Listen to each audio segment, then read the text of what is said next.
පළවෙනි වතාවට මේ නාගලෝකේ දොර ඇරුණේ මෙන්න මෙයාට.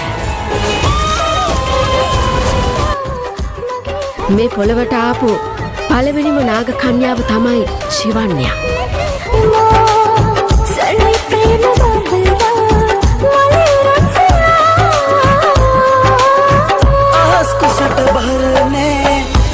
सुदू वाला आसकुसत बहरने सुदू वाला मगे हित रेडी ने ओबे पेम कदा